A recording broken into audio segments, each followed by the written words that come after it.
Welcome to the Extra Mile podcast for bar exam takers. There are no traffic jams along the Extra Mile when you're studying for your bar exam. And now, your host, Jackson Mummy, owner of the Celebration Bar Review. Well, hey everyone. Welcome to episode 214 of the Extra Mile podcast for bar exam takers. This is your host, Jackson. Glad to have you with us. This episode should be released right after Labor Day. So I hope everyone had a wonderful Labor Day weekend. And now, thankfully, we are into September.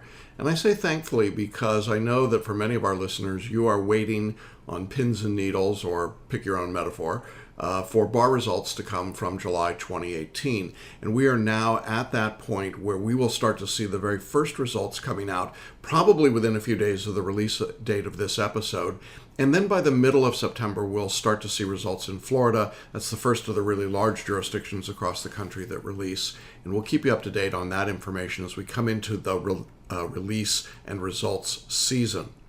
Now, for those of you taking the bar exam in 2019, this is the ideal time to begin and get started, get underway. And so if you're just joining us for the first time on the podcast, I want to welcome you. We're glad to have you with us. We'll be looking at all things bar exam related every week on Wednesday mornings. This episode or this podcast will be released, and we release it in a couple of different formats.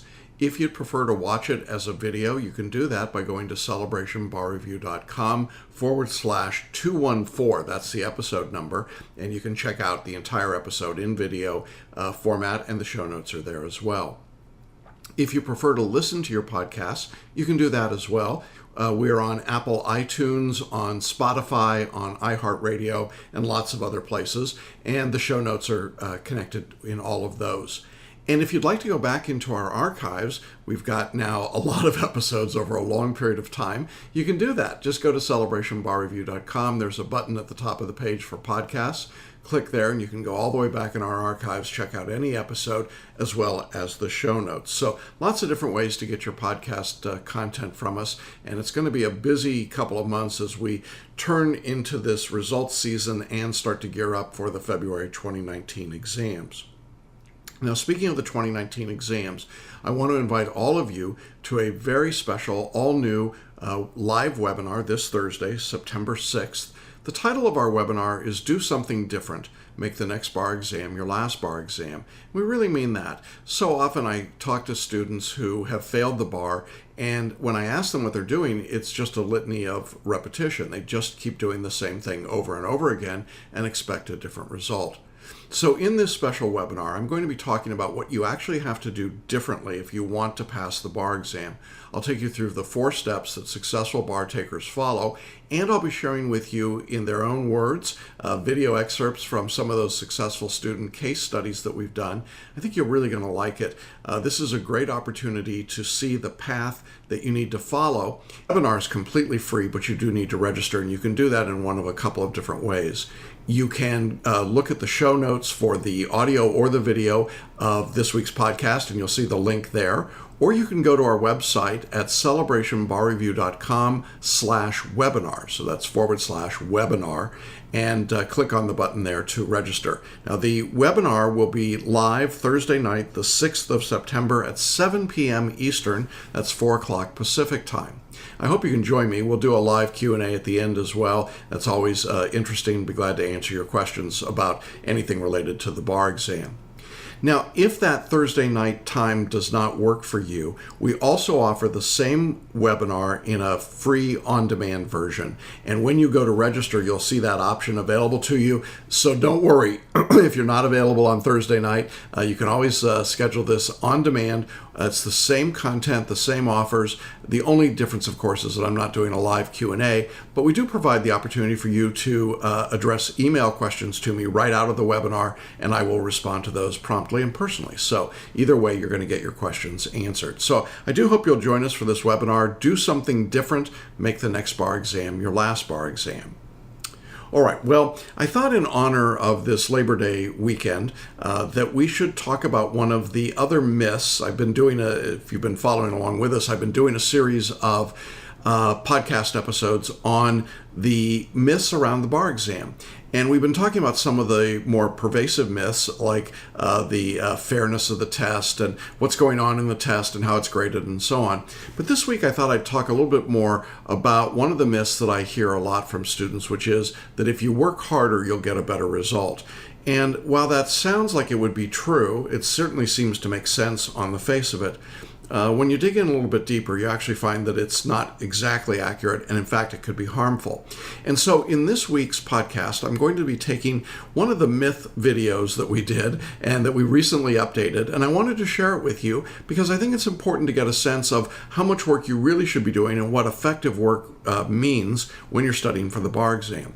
So if you're planning on taking the exam in 2019, or you think maybe you'll have to take the exam in 2019, I think this is a great message to help you calibrate your workload to see if you're really doing what you need to do. So with that, let's go ahead and jump into today's message from our myth about work harder. Now, about 10 myths about the bar exam. And in this video, I'm going to look at myth number 8 on my list of 10 myths. It's one of my favorites in kind of a weird sort of way. I mean, I don't like what it says, but it's really an important one to get out in the open. And the myth is very simply, in order to pass the bar exam, you have to work harder. Sounds good. Sounds like it ought to make sense. Sounds like it ought to be true. It's really not true at all. If you work harder, the myth says you're going to pass the exam, or at the very least, you'll do better on the exam. And you might say, wait a minute, this guy's telling me I don't have to work harder? He's got to be totally crazy. I mean, everybody knows, right, that you have to work really hard to pass the bar exam. And that's absolutely true. I have no problem with that part of it. The part of the myth that I think is problematic is that it's not a matter of working harder, and that's where the myth becomes so dangerous. You know, there are lots of people that buy bar review courses, and then the course that they buy, the big box sits in the corner of their room. They never go to class, or they never sign online. They don't do any of the work. Do those people pass the bar exam? No, absolutely not. Unequivocally, no matter what urban myths you've heard. When the old guy in your law office says, you know, I just went and I took that old bar exam 30, 40, 50 years ago, and I just went to a hotel the week before, and I got me a fifth of Jim Beam, and I briefed some cases, and I sat in that hotel room, and then I went and took that galldarn exam, and I passed.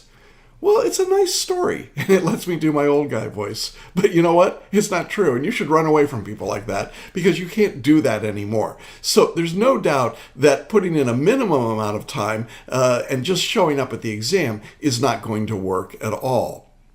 But the problem that I want to talk about here is the other end of the spectrum.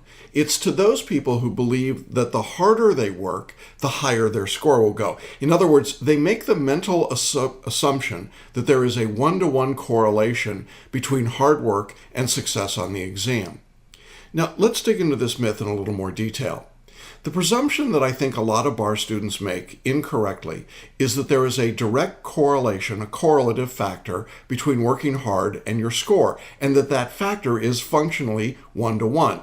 In other words, the harder you work, if you put in, let's say, 1 more hour, it should result in X number of points being improved on your bar exam score. Now, that is true, but only to a basic minimum threshold. In other words, what we've seen is that our old guy who's putting in just a handful of hours, there's no improvement there at all. There's no score correlation that's positive. Then you start to put in some time, and your score does go up to a certain point, and then it levels off again and actually starts to decrease later. All the data that we've gathered from our own course over 25 years, plus our predecessor courses, plus the data gathered from the National Conference of Bar Examiners, we feel very confident in saying that it takes about 250 to 300 hours of study to successfully prepare for the bar exam across the country in any jurisdiction, whether you're talking about a very difficult jurisdiction like California or Texas or Florida, or you're talking about the 33 states of the UBE or anything in between. Now, if you think about those 250 to 300 hours, what we're describing is a prescribed course of study. It's not just random time invested. And if you follow that prescribed course of study with that prescribed course of hours, 250 to 300 hours, you should have a passing score. That's the correlation that the numbers support consistently over a long period of time. It's a good, tight correlation. So the problem becomes that most people don't understand or don't believe that correlation. And you get a student, a bar taker, that says, well, I assume if Jackson says I need 250 to 300 hours to complete the exam, well, he doesn't really know me. I'm a foreign trained attorney. I went to a not highly rated law school. I'm not a good writer. I'm not good at standardized tests, all the negative things that we want to tell ourselves. And some of those may have some element of truth, but they're still not fundamentally the whole picture. But in any event, this student says, you know what, I need more hours. In fact, rather than the 250 that Jackson was talking about, I think I need 500 hours, double that, to complete the exam or to complete the review process. Now, in this example, our bar applicant is working twice as hard as suggested. They're putting in twice the amount of time. And if the correlation that they're thinking in their brain is true, they get a double score, twice as high a score by putting in 500 hours as they'd get if they did 250 hours, and obviously then they'd pass the bar exam.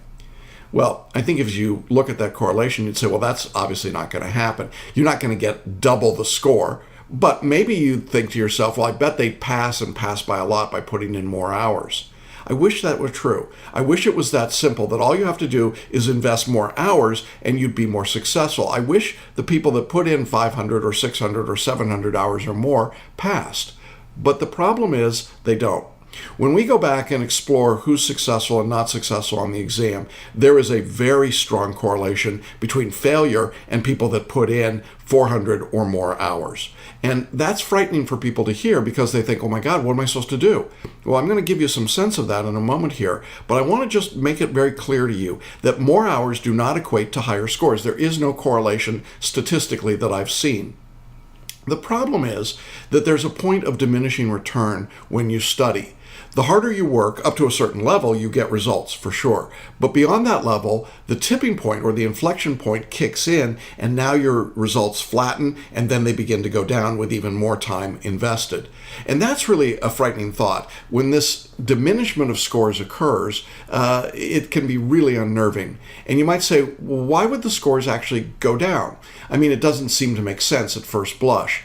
But when you start to think about it, I would suggest you put it in terms maybe that we can all relate to. And we'll go back to law school. Remember sitting in law school, no matter where in the world you did your studies, you remember sitting in that 2-hour class, right? Remember, coming back to you now? Yeah, sure you do. And you remember maybe the first hour and a half of that 2-hour class. If you were really, really good, maybe you remember an hour and 45 minutes. But much beyond that, you don't remember very much.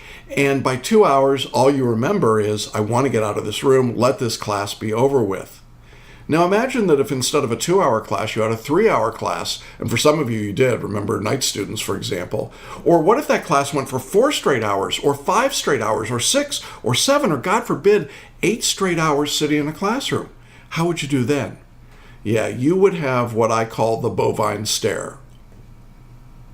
You know, you got no idea. You're lost. There's nothing going on in your brain anymore. You've simply shut down. It's too much information. You've lost your ability somewhere along the way to concentrate and to focus. Now, if that was true sitting in a classroom, and I would dare say most of you did not hold your focus for a full 2-hour class unless you had the best professor in a subject that you really loved, and even then I bet there were off days when you didn't do it. So if it's impossible to do sitting in a classroom, why would it be any different when you're studying for the bar exam? In other words, there has to be a point of diminishing returns in your study. There is a point in which you've done too much. You simply can't absorb any more material. And the problem is that for the type A personalities who are drawn to law and to the bar exam for sure, they believe that the harder they work, the better they're going to do. It's what they've learned all their lives. It's how they got into school and college and law school and were successful up to this point. These are what I call the Chippendales. And I don't mean the dancers. These are the people that try to gather everything. You know, they're squirrels. They try to gather the nuts right before the fall comes in the season. And they take the approach, I've got to get it all. I've got to know it all. I've got to do it all. Well, that's okay to a point. But after you've gotten too many nuts, well, you start to look like Chippendale, you know, big squirrel cheeks. And then what happens? You drop all of them. There's too much. You see, you can only hold so much material in your brain. You can only do so much work and make it productive. And after that, the process of adding more information simply pushes out older information, and you have a zero-sum game going on. Now, another part of the problem of this overstudying, putting in too many hours, is what those hours actually are made up of doing. For most bar takers, anything over 300 hours of study is probably concentrated in two areas. First, in the area of trying to memorize, and second, in the area of question practice. So let's take a look at each of those in a little bit more detail. Now, when it comes to memorization, there's no doubt about the difficulty of the task. That's why mnemonics and flashcards and all sorts of strange things are part of the normal big box bar review kit. It's just painfully, awfully, terribly hard to memorize. I don't know anyone that says, oh goody, I'm going to memorize stuff, or I get to memorize stuff. Quick sidebar. When I was a young child, I was a stage actor. It's a long story, don't ask.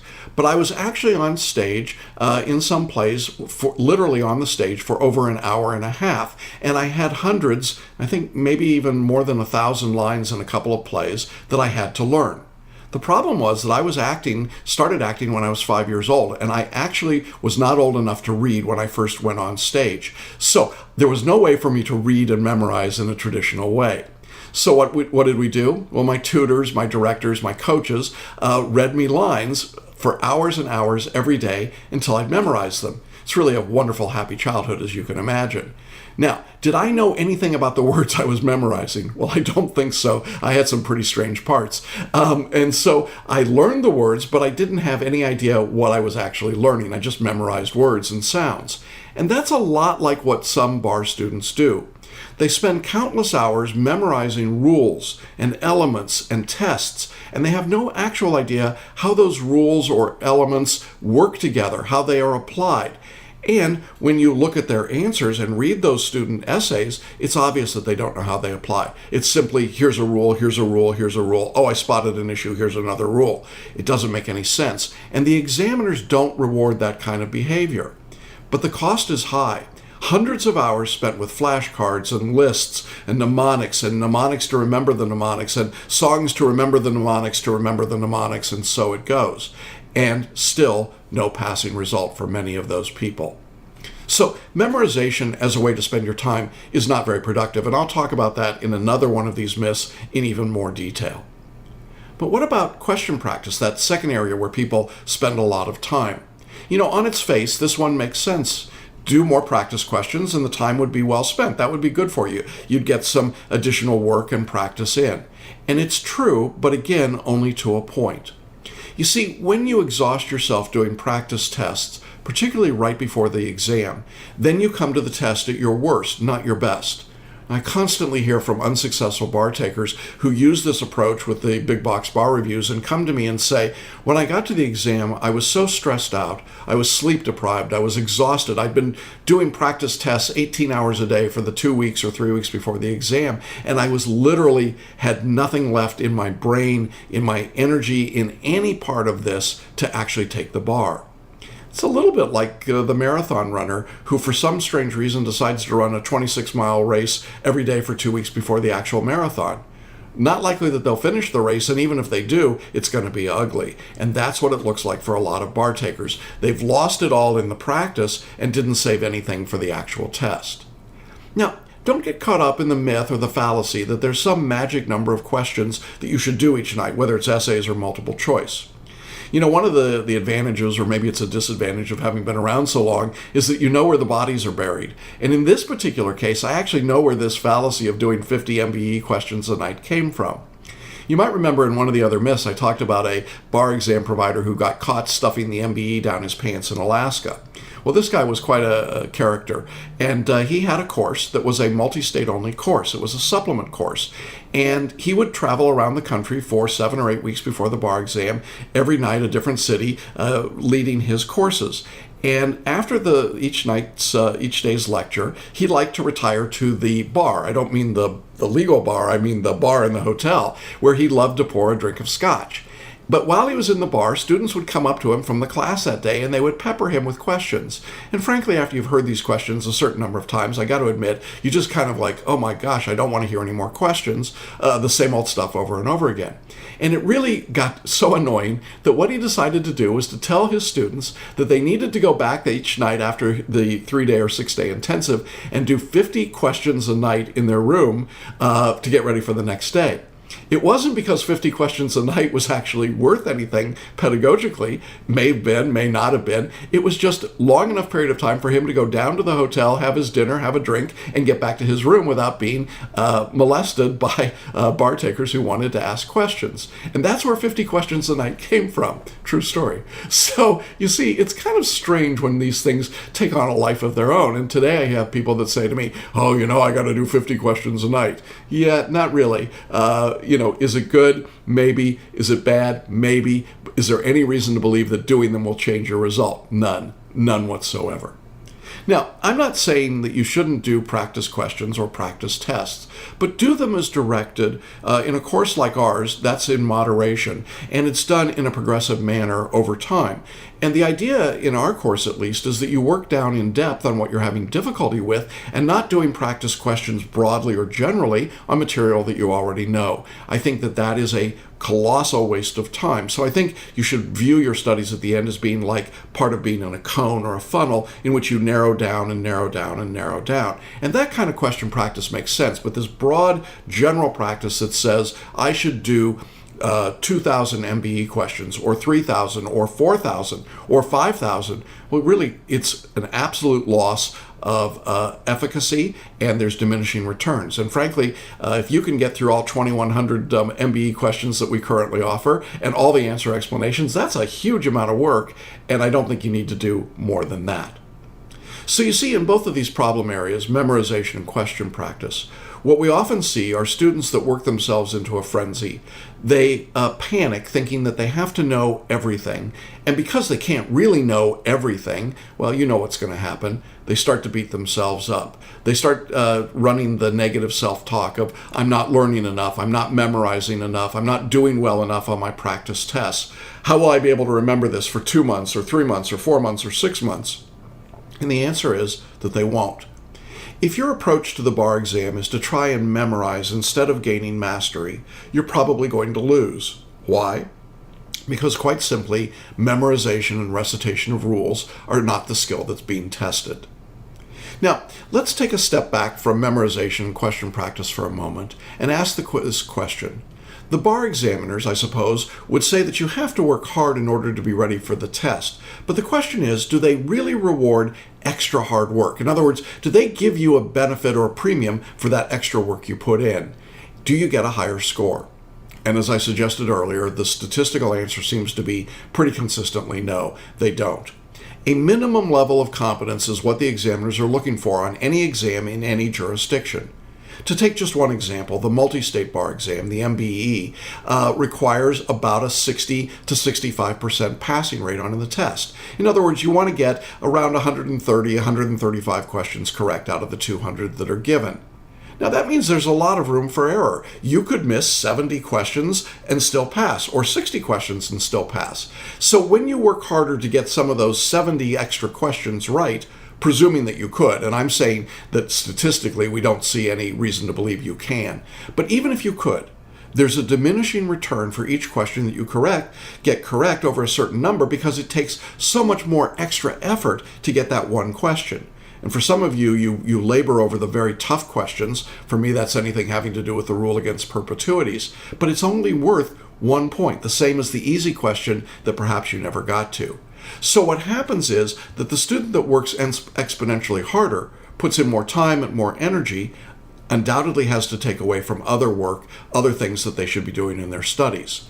And so as a result, one of the things that I think the bar examiners actually are testing is measuring whether or not you have good preparation and study skills. Do you have the ability to manage your time leading up to the bar exam?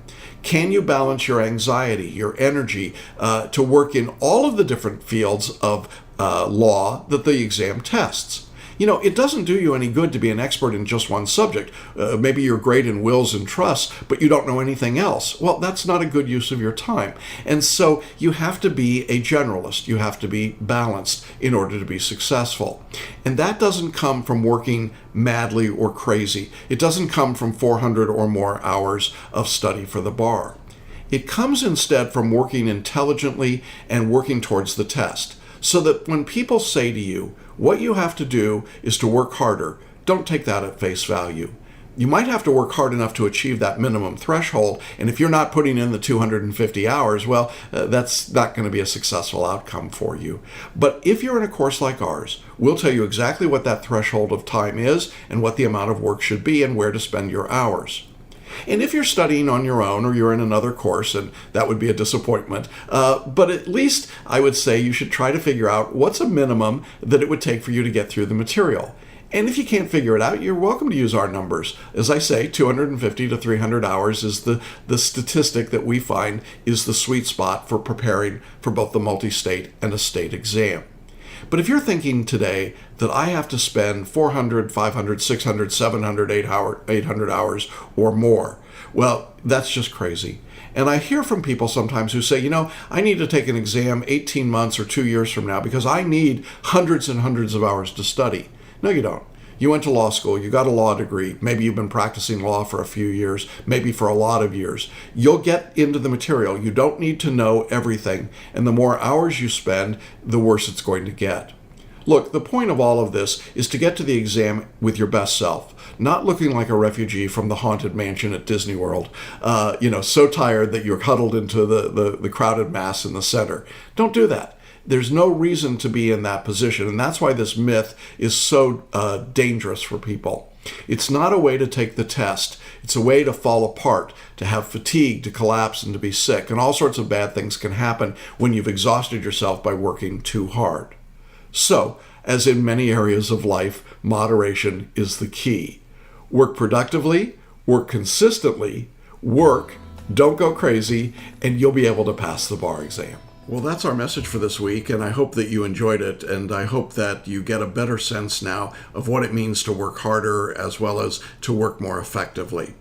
Remember that we have our free, live, all-new webinar coming up next Thursday. That's September 6th at 7 p.m. Eastern. It's called Do Something Different. Make the next bar exam your last bar exam. You can sign up at celebrationbarreview.com/webinar or just click on the link here in the show notes, and we'll see you on that webinar.